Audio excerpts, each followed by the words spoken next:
Connecting. Hiya. Hi. You're right, Irene. How are you? Good, good. Not You too look lovely. You look very smiley, very fresh, as if it was morning conversation. bad. What's your secret? 8 o'clock when the kids go to bed, so yeah. Yeah, I actually managed to go for a quick run, so I just noticed my hair is just post-run hair, which is not great, but I have to go with it. How are you? You okay? I'm good, yeah. No, you look lovely. You don't look like you've been for a run at all. Brilliant. Very good, brilliant. Well, I had a shower, left the hair. If I went for you would definitely know. Yeah. You think?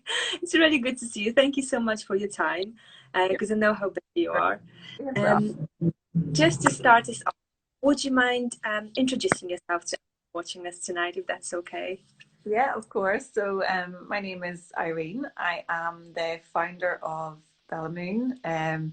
It's a company I set up a few years ago, and basically, I designed a product which helps with breastfeeding, pregnancy, general baby care. BellaMoon is an attachment parenting brand, and basically, we're building a community that helps people at that stage of their lives navigate through the difficult phase that they're in, and our BellaMoon products basically help with that as well. Fantastic. Um, I was posting about our conversation tonight and kind of putting the hashtags in, typed in breastfeeding, and different came up. And one of the things that came up was breastfeeding awareness. Do you think there is a lot of need for breastfeeding awareness from all the research, all the work you have done around BellaMoon? Or do you think that we are more or less in a good space now, thinking about UK? Um, well, not really. I don't think so. I think we've a hell of a lot of work to do. It's certainly improving, but the UK and Ireland have one of the lowest rates of breastfeeding in the entire world. Um, like places like Norway, where it's like 90%, over 90% of people breastfeed. Really? Um, Even in the USA are generally around twice the rate of breastfeeding as the UK and Ireland. And I mean, there's parts of Ireland in particular that have extremely low breastfeeding rates. So, no, I think there's a huge amount of work that still has to be Mhm. to help normalize it, to help just basically expose people to it more. Um, I think this platform, Instagram, is actually a great place for help Mhm. with that. But there's still a lot of work that really needs. Mhm. Mhm. I really enjoyed talking to you earlier this week as well, and I remember you were sharing with me your breastfeeding journey with Bella, your first daughter, the older one, and I thought to myself, oh, it must have been quite nice because it was relatively straightforward, wasn't it? And then you invented the product, and I thought to myself, oh, you were so lucky because my breastfeeding journey was not the easiest. But then you told me the story with your second Yeah, child, and it was so different. And I yeah, would really like to share your journey with mine because I think for so many mums, first time mums, obviously it's all new, so anything can happen, and it's yeah, all, even though you can read all the information available, your body may respond differently. And then with your second child, you may feel that maybe if this first time around wasn't very successful, the second time around may be the same. But I think your story really shows that even if you feel secure, it might be different the second time around. So every child is different, and it just may go a yeah. different way depending on circumstances. Yeah, no, it's so true. And I mean, a lot of it is down to the fact that you're a first time mother, and also you're coming back the second time round with a little bit more experience. But saying that, I had more success the first time round than I did the second Yeah. time.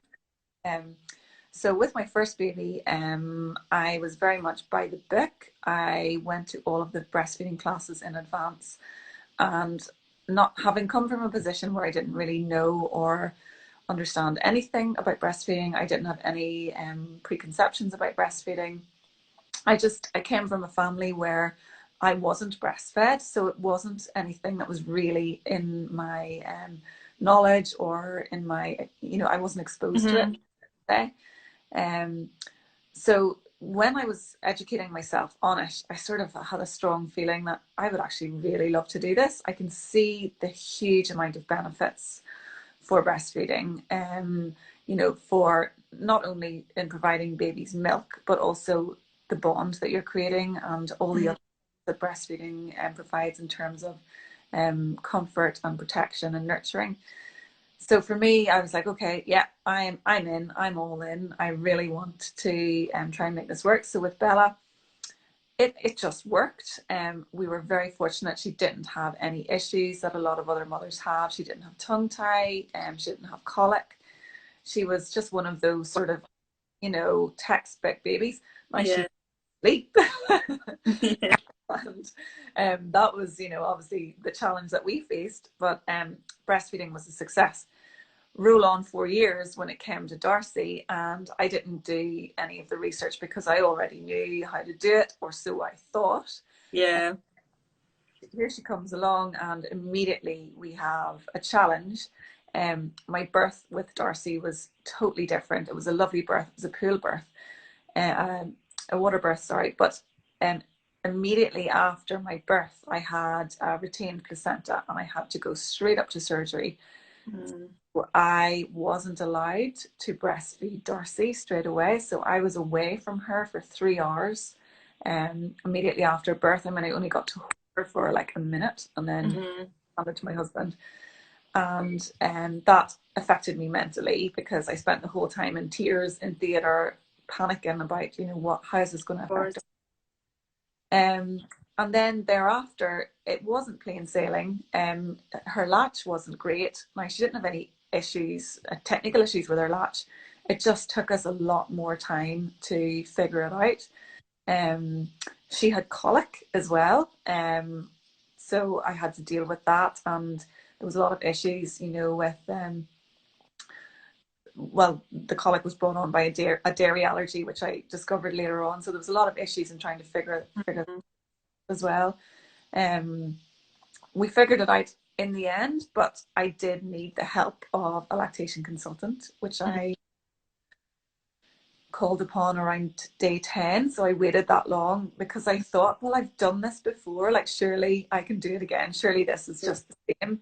But as the lactation consultant rightly pointed out, she says, you're feeding her like you're feeding a 12-month-old baby. You know, you're not being careful about how you latch on. You know, you're just expecting her to figure it out. Well, you need to both of you need to learn this together because it's a team sport.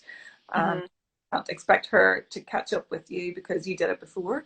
And so I kind of had to like pare back and go back to basics with Darcy and figure out the colic, figure out the latch, get the lactation consultant in and help us to figure it out. And then practice. We had a great journey thereafter. And it has been really good since.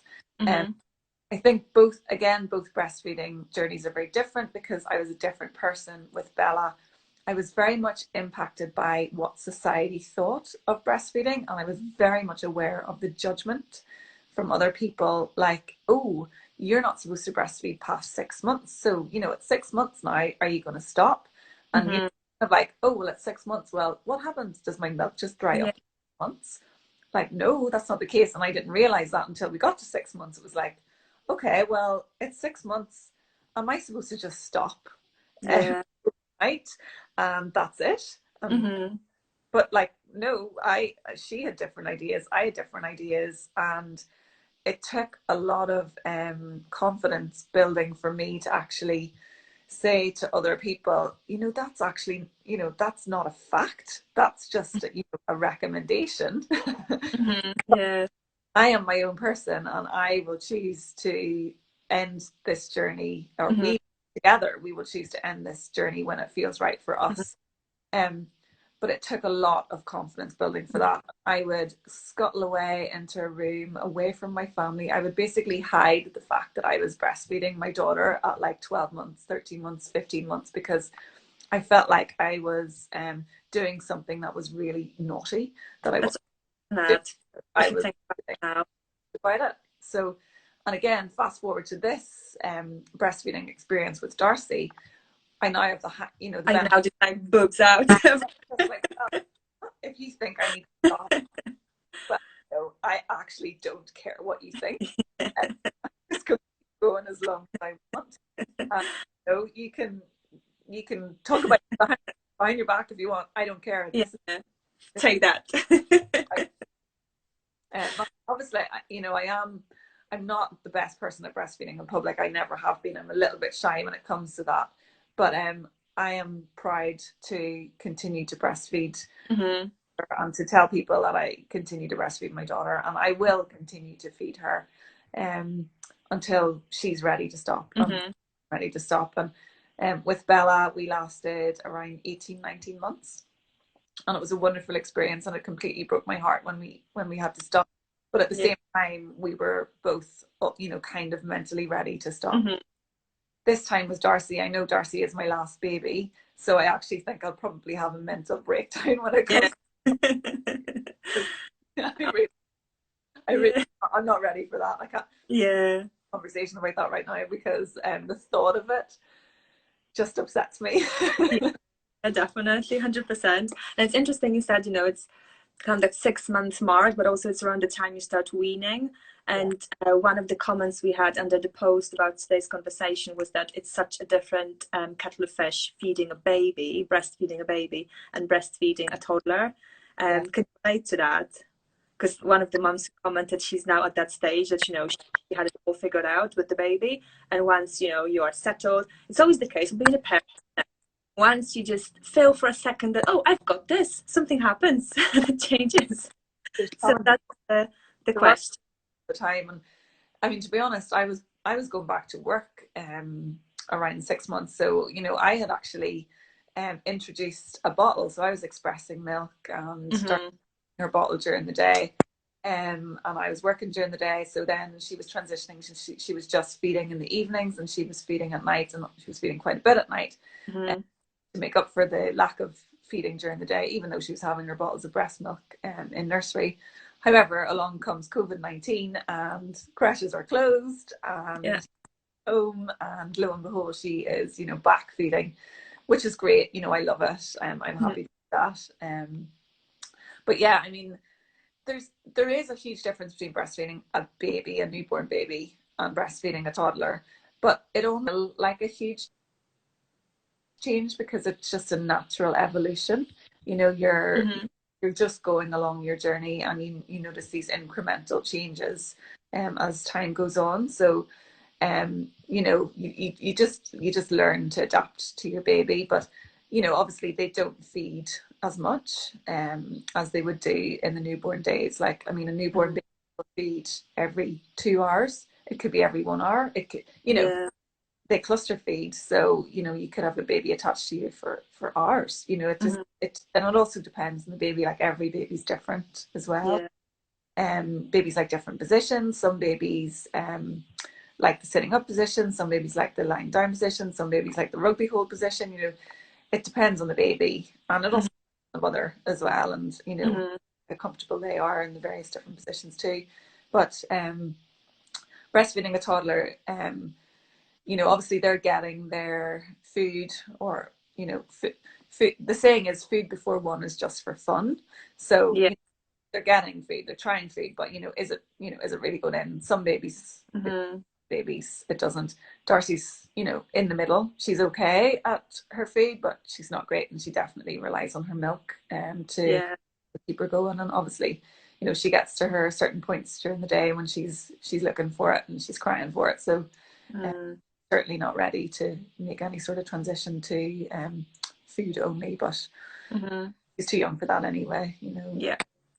I read today, somewhere one of the posts on Instagram again, someone made a comment that why are we so responsive when it comes to hunger? So if it's a hunger, we are responsive straight away, but if it's a need for nurture, we are more reluctant to do it. So with breastfeeding, kind of comfort feeding, we're okay if we're doing it for, you know, kind of resolving the hunger issue. But if it's a need for nurture, we don't want to do it so quickly. So I just found it quite interesting, you know, even you saying now that babies may rely on food a bit later on, but actually they may still need that. And for yourself as well, as a mum, you still need that physical contact with them as well. No, they definitely do. I mean, as I said at the start, breastfeeding is not just about milk. It is about No. comfort, about protection. And, you know, like, if you think about breastfeeding, you know, it's not a modern solution. It's been around since the beginning of time.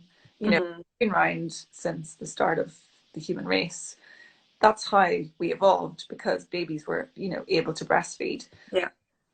You know, the whole evolution around, you know, how you keep your child safe, how you comfort your child, how you protect your child. That's what it's, you know, that's what it's all about. And it's about nurturing your baby as well. Obviously, milk is, you know, its lifeline. And milk is how, you know, your baby gets its nutrition, which is essential in those early days. But, you know, breastfeeding is such a natural thing. Yeah. You know, in terms of the anthropology aspects. Um, so it, you know, that's it's just perfectly normal to for a baby to want to be nurtured. And Mm-hmm.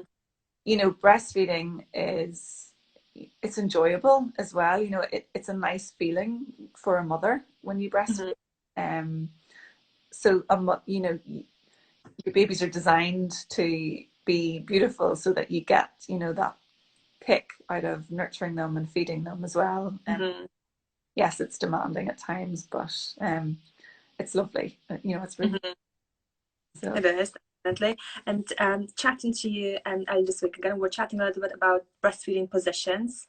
And well, my breastfeeding journey wasn't as successful. And again, you know, for me, the fact that I could wrap Amy around myself, that was for me the secure place to start. I had problems with latch, and then I was told, you know, if her body position is kind of, you know, around me like a little belt, and then she's on my breast, Yeah, that's how you do it. Don't try anything because that works for you. But actually, and I didn't feel confident of, you know, experimenting with different positions because I was just worried that maybe I would just start bleeding or I'll just mess it up. So I kind of stuck with that, but it didn't last very long for different reasons. Um, but you mentioned something that I had no idea about, that different positions can even support problems with colic. yeah, Would you mind telling us about a few different positions that mums, especially mums who are now pregnant or new mums, that maybe at the beginning of the journey, maybe even later on, but they are kind of stuck with one position because maybe that's what they were advised. yeah, Uh, to kind of let people experiment a little bit with that without worrying about it. Because I know that chatting to different people on Wednesdays through our Simply Growers chats, I was chatting to a nutritionist, and she was saying that some people are so stuck with I'm going to do baby-led weaning, they're a bit worried about going a little bit astray, and you don't have to follow everything to the letter. You have to figure it out for yourself and for your baby. yeah. So it's not said that, oh, I'm using this approach, so I can't use anything else. So maybe you wouldn't mind telling us about different positions for breastfeeding. I will, yeah, and it's a good point what you say about, you know, doing your own thing, because Yeah. nobody can really tell you how to mother your own baby. You know, it's you always do what's best for you and you at Mm-hmm. the end of the day. But in terms of positions, so the first position that I would always recommend, and that lactation consultants would recommend, midwives would recommend, is the sitting up tummy to tummy position for establishing your latch. And that's basically when you sit up with, you know, your baby in the cradle hold, and you tilt their tummy towards your tummy, so they're sort of at your side, and Mm-hmm. you latch on that way, nose to nipple. And there's lots of YouTube videos which would demonstrate, you know, how that works. Um, Mm-hmm. so, you know, that's always the great one to do for maybe the first few days when you're trying to figure out your latch. And, you know, baby's trying to obviously draw down your milk and it's getting its colostrum and stuff like that. Um, Other positions that are quite useful would be the rugby ball hold position, which is also the sitting up position, and that would be where you have your baby down sort of by your side. In terms of the BellaMoon position, which is the lying down position on your side, that can be done from birth. It depends on the baby. Like, for example, my first baby, Bella, took to it absolutely straight away.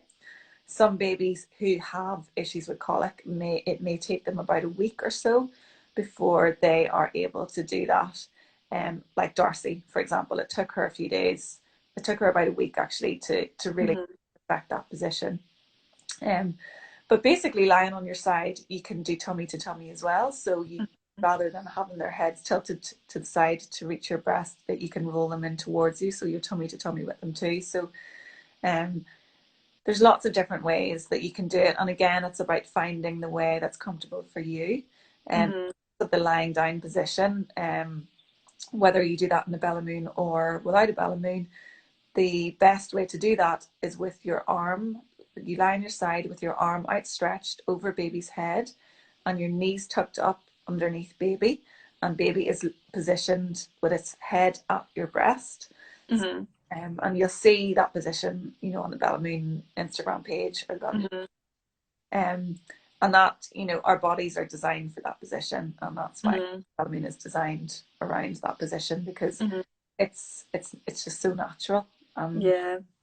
You know, babies love that position because they're as close as they can be, you know, and it's so nurturing, and mum is at her most relaxed because lying and you're both melting into the feed, you know, you're both so it's a great position. And by far and away, although we had some challenges with Darcy over the first few days with her colic and so on, by far and away with both babies, it is the best position for both of us.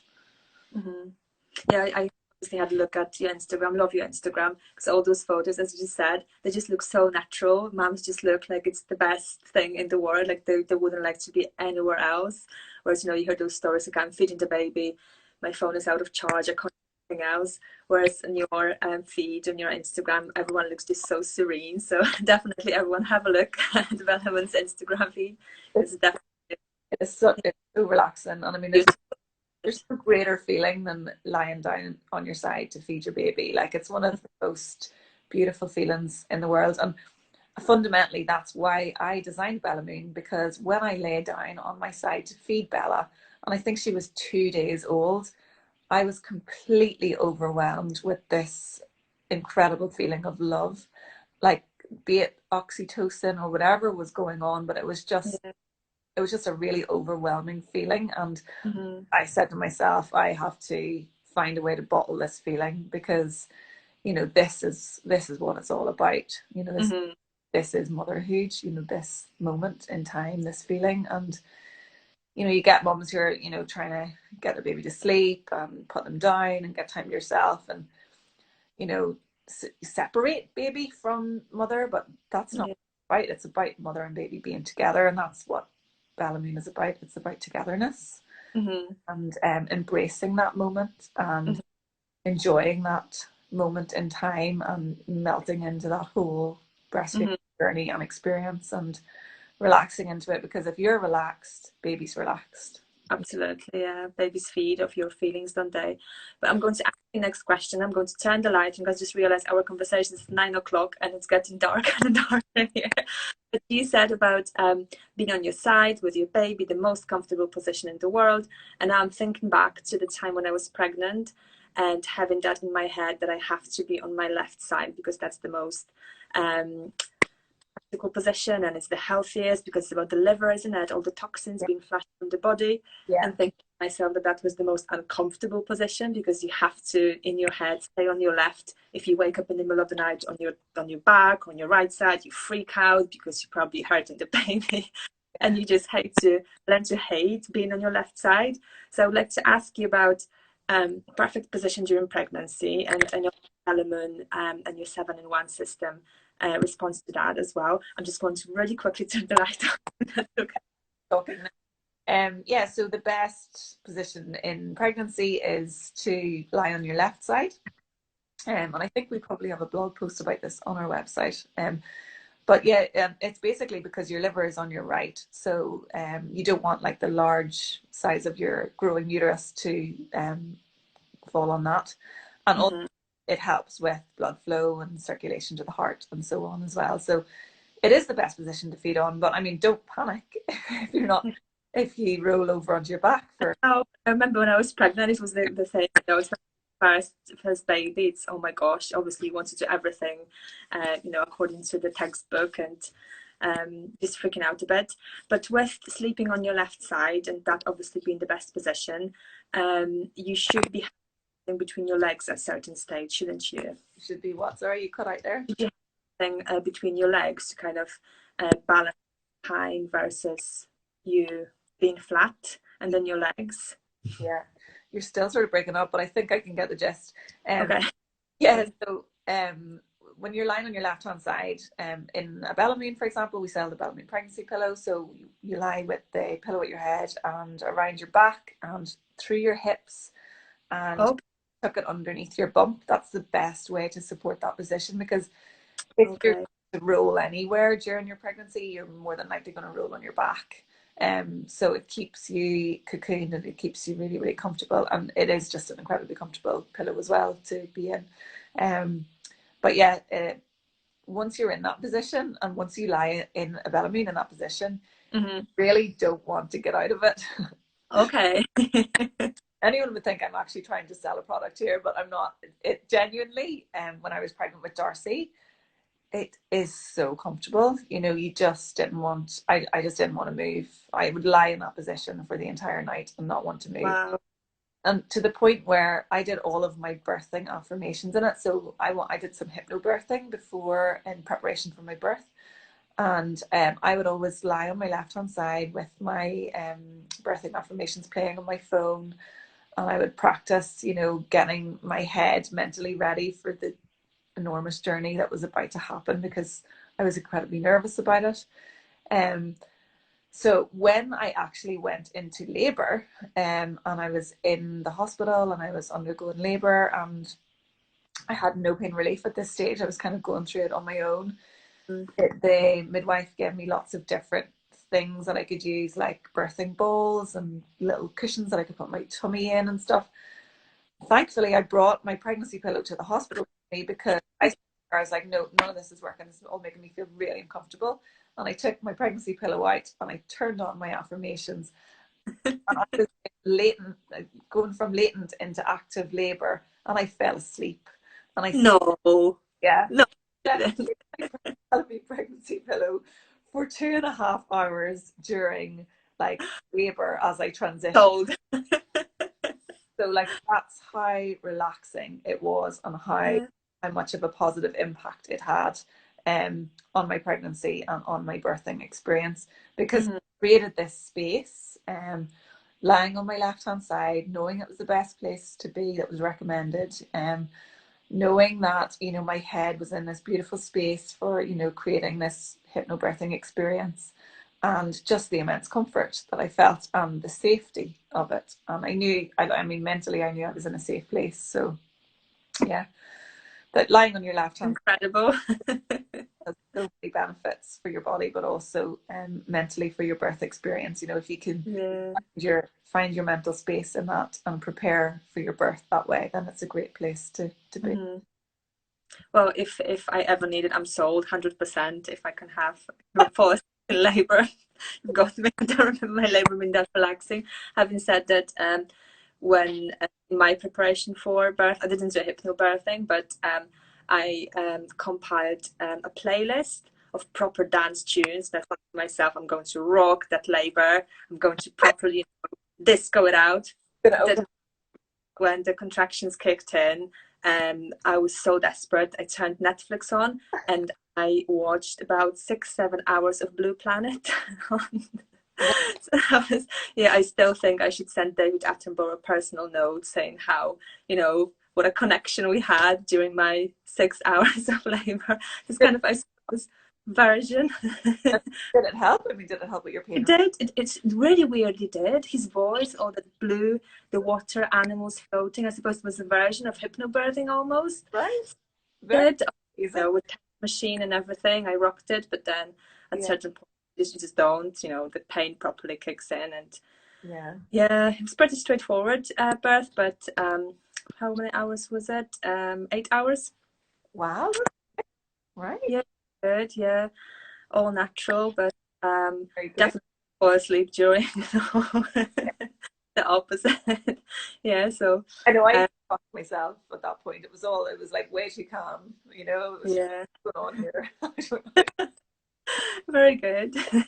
Different big birthing experience to my first. My Bella was all hell broke loose, and I had every painkiller drug that you could possibly imagine. So it was a complete polar opposite.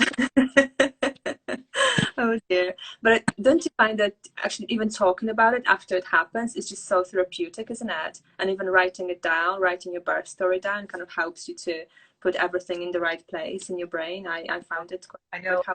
I love listening to birth stories, and I have recorded my own birth story with both Bella and Darcy, my first and second babies, and they're on the highlight reel of our Instagram page. So many people are fascinated by birth stories, and I mean, it's I so am too, yeah. Yeah, because everyone is so different, and it just is this moment in your life changes you forever, doesn't it? There are not that many moments in your life, but this definitely is. You become a mom, and yeah, I just love even scrolling through Instagram whenever I follow different accounts around birth and free birth society, and even seeing the photographs of moms who just gave birth. I just feel so emotional every time. Tears in my emotions. I mean, it's one of the biggest things you'll go through in your entire life. yeah. You'll only go through it, a couple of times, or if even once, twice, whatever. And there's such a build up to it as well, and there's so Mm, many fears surrounding it. Um, yeah. and then the emotions of, when you're going through it, and then afterwards, like those emotions afterwards. In some cases, it can be, elation, but in some cases where it doesn't go well, it can be, the opposite. So Yeah. huge experience, and there's obviously a lot of support out there for it as well. So uh, Hmm. yeah, it's thankfully, we got a second chance with our birth. I didn't have a good experience first time round, or well, it was okay. Everything Mm, was okay.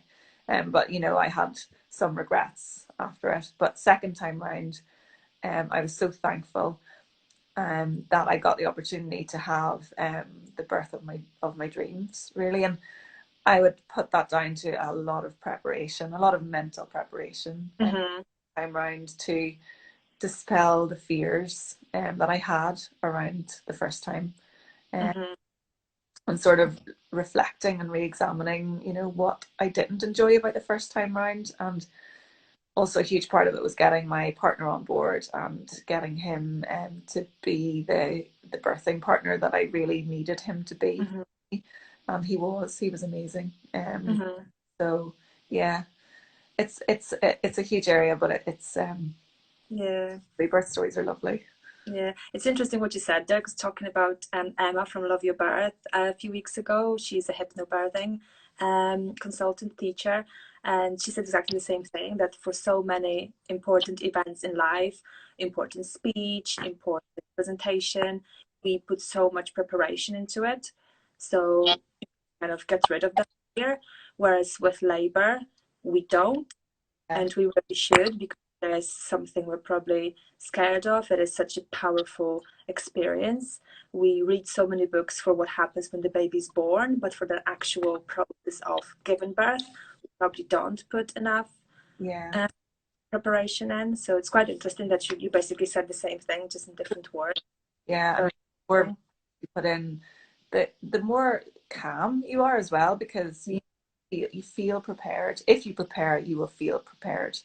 And Mm, if you're not, prepared mentally, then okay, it might work out okay, but you're giving yourself a better opportunity for success, a better chance of success if you mhm. try and give yourself some time to get yourself into that mindset.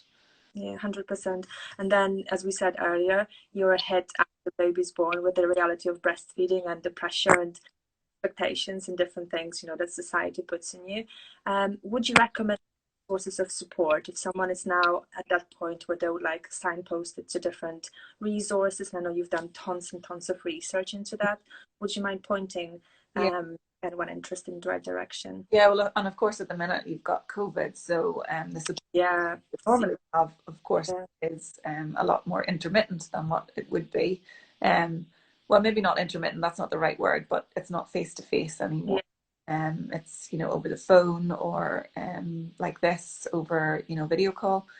So, but I mean, the support's still there. So you still have your lactation consultants, your what is it, IBCLC consultants. mhm, It's a funny acronym, but it's basically the association that is a certified, tells you that's a certified consultant. And I mean, they are fantastic. They're such a great support. You can get NHS versions of those, or you can get private versions of those. So, I mean, a first port of call, if you're really struggling, would be to, you know, ask your health visitor, or ask your doctor, and they can refer you to your lactation consultant.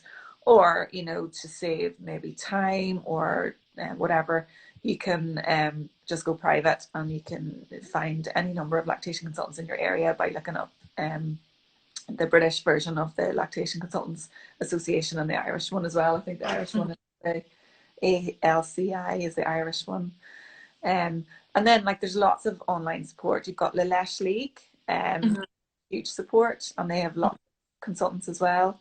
And then you have lots of online support, and there's a lot of online support, but one of the ones that I would always go back to is, it's an American website called Kelly Mom, KELLYMOM, and they offer some really great advice. They have tons of questions, FAQs on every topic surrounding breastfeeding that you could possibly think of. So if you're at the night and you have a question and you're struggling and you don't know who to ask, I would always go there first. You know, when it's a reasonable hour the next day, you know, if you still have an issue, you know, reach out to the health service to get a referral consultant, or contact one yourself directly. And then they will do calls, video calls, but it's just unfortunate that there's no face-to-face at the minute. Someone did send me something last week where there was an online class, an online breastfeeding class that I put stories last week. So some health boards, health and social care boards are providing those as well. So I would definitely keep an eye out for those in your local as well. Because I think it's really helpful. Thank you. I think sometimes when you just Google something, you can be quite overwhelmed with the overload of information, but it's quite good to have those few signposts. I think it's also important to, whenever you find that you really need help, to actually reach out to a physical person, even if it's over the phone, because as we said earlier, everyone's journey is so different, so individual. So you really probably need quite personalized support. So rather than, you know, going through questions and not finding your answers, as you said, just reach out, you know, your GP, if you're a health visitor. Exactly. And I mean, there's the questions surrounding breastfeeding are endless. You know, there's obviously the early days of, you know, getting your latch right, and you know, establishing your supply, but then there's also the likes of mastitis and blocked ducts, and you know, there's just so many different topics within breastfeeding. It's, you know, a lot of people try to do it on their own. It's not easy to do it on your own. It's really, really difficult to breastfeed. So, like, it genuinely is, and you do have to be, you know, so committed to trying to, you know, figure it out together. But, like, you know, the first few weeks are definitely the most difficult, and if there are any technical difficulties like a tongue tie or whatever, it's get those looked at in the early days, because then you can relax into your feeding journey together once you get those technical issues sorted. But you know, you might not have, and it might be plain sailing, and you might have a great feeding journey. But the other thing is, I would recommend, you know, being prepared in terms of like the things that you will need in early days. So, and we have a list of top 10 products on our highlights as well, that I would recommend, and that would be the likes of nipple balm for you know, the early days, soothing gels and things like that. The silver cups, which are great for healing, because silver is obviously a natural healing property. And obviously BellaMoon, you know, of course. I was about to ask you, what kind of support do you offer as BellaMoon? Because I know you've got the whole range of products. So would you mind just telling us what support you offer with the products that? So our core product is the Full Moon, which is the 7-in-1, and this is like a multifunctional breastfeeding system. So it's like Rolls Royce of breastfeeding pillows. Yeah, the Rolls Royce. It offers support for every single position. So you have your sitting up position, it gives you that support, it's like a sort of a companion pillow. It also gives you support for lying down on your side. It gives mother support by supporting her back, neck, hips, legs, whatever, as she's lying on her side. It also gives you support, for example, at night time with the little nursing nest. And there's an anti-roll fin that's located at your tummy between you and baby. So, you know, it sort of gives you a bit more peace of mind. And then there's an anti-roll barrier so that, you know, it stops you worrying that baby might roll away. There's also the base of it transforms into a nursing privacy cover. So the dreaded moment when you have to feed in public for the first time and you're absolutely terrified. Well, I mean, that was me, but other people are a lot more confident, but I certainly was.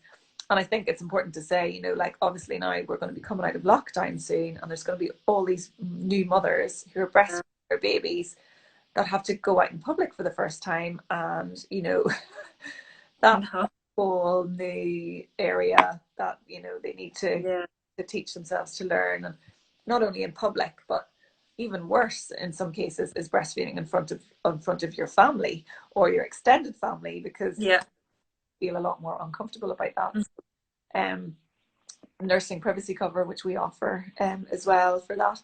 And then the 7-in-1 system also acts as a pregnancy pillow before the baby arrives. So there's loads of different ways you can use it. And then it can also be used as a tummy time pillow and an infant lounger too. We are selling all those items separately. So the 7-in-1 can be broken down into 3 different options. So we will sell in the next few weeks the pregnancy pillow on its own, the nursing privacy cover on its own, and the nursing nest on its own as well. And we are relaunching our new collection, which will have 4 beautiful fabrics, and so you can be incredibly stylish as you breastfeed. And you know, we're making breastfeeding trendy with our amazing fabrics. As it should be. Just, you know, we're just styling it. Great. I'm sure people will be interested in finding out more about it. And now, because I'm just aware of the time, and I know you had a whole day with 2 little people, and you probably all want to relax a little bit. Just looking at the time now, it's almost 10 o'clock. I'm going to ask you now to share with us 3 things that you do for your personal growth. As this is how we finish our Wednesday conversations with all the lovely experts that we have on Insta Live. And it really is because with Simply Grow, we do run sensory classes for babies, but really it is also about the whole journey that we are on. As parents, once you become a parent, you just probably discover that there's just so many things that you can develop around yourself. And every single person I chat to, we all try to do something to kind of keep on this personal growth going as well. Because I'm just wondering what you do for your own growth. Personal growth. But what I absolutely love doing for myself is listening to podcasts. I'm a big podcast fan, and they can range from anything like around motherhood, like Motherly's a great podcast, or The Badass Breastfeeder is a great podcast actually for anyone sort of like demystify it a little bit, to podcasts around local knowledge or business. I love entrepreneurial podcasts. So my absolute favorite podcast is How I Built This by Guy Raz, which is great. I love it. Or there's a really good local one called The Best of Belfast, and it's local people that have done something noteworthy, and it's great. Like, it's really great. So that's one that I love. That's one thing that I do for myself, for personal growth. It's kind of hard at the minute because there's kids everywhere, you know, you don't yourself. I know. The other thing that I love is interior design. I'm an architect. I'm trained by, you know, my background. I don't practice but anymore, but I obviously am trained in it. So I love anything architecture related, interior related. So I'm constantly doing up rooms in my house, changing things. But I love to do it myself. I love upcycling. I love painting, all those things that I can do. Styling. I love it. I really love it. and I get really excited about it, you know. Yeah, Can't wait to do X, Y, Z on, you know, Thursday week, because yeah, Darcy's new bunting is going to arrive and I'm going to be able to put up her prints, like stuff like that, yeah. stuff. Very good. It gives you something to look forward to. Uh, Yeah. and then personal growth wise, I guess my husband and I obviously I love spending time with him, but we would, I love I love talking to my husband about different things. He's, he has a lot of interests in different types of literature, like psychology and various different things. And he would point out, he would recommend different books for me to read or different podcasts to listen to, that, are aligned with his interests. So I guess it's family time, really, Hmm. spending time with my family, and Yeah. from them, and even the kids. Like, I know at the minute it's hard, everyone's juggling, um, but I genuinely love spending time with my kids, with my two girls. Hmm. Like, don't get me wrong, like some days I'm like, God, is it bedtime yet? Yeah. Other days I'm like, wow, like I can't believe they're mine, and I'm Yeah. so grateful to have these two little things to talk to and play with all day, and do the things I love with them. So Yeah. I could be walking them around the garden and have a podcast on whilst on my phone researching interior design. Yeah. Asking everything. Yeah. Natural multitasker. Very good. You see, I love asking those questions because I can always just find out those extra bits I probably wouldn't normally. And I just love chatting to people and learning from people I talk to. So thank you so much for sharing these. I think we just had a little comment. Thank you, ladies. I think it's so important telling stories like these and talking to people that kept me on my breastfeeding journey. Thank you so much, Jeanette. And thank you so much, Irene, for your time, because I know how busy you are, especially now with introducing new products as well. So I really, really appreciate that. This conversation is going to be available on Instagram 24 hours now, but I'm going to record it then and put it on YouTube so we can share it with everyone, because I'm sure, as we said, we just love hearing other people's stories about birth and breastfeeding. So I'm sure quite a few people will tune in. Yeah. We'll have a little write-up, a little blog post just to follow it up as well. But thank you so much. It was lovely chatting to you. Yeah, don't work too hard tonight. Try to relax a bit. The office, and I'll be here for a few hours yet. Yeah. But thank you so much. Please stay safe and we'll be in touch. And thank you so much for tonight. Okay, thanks, Agata. Take care. Take care. Bye-bye.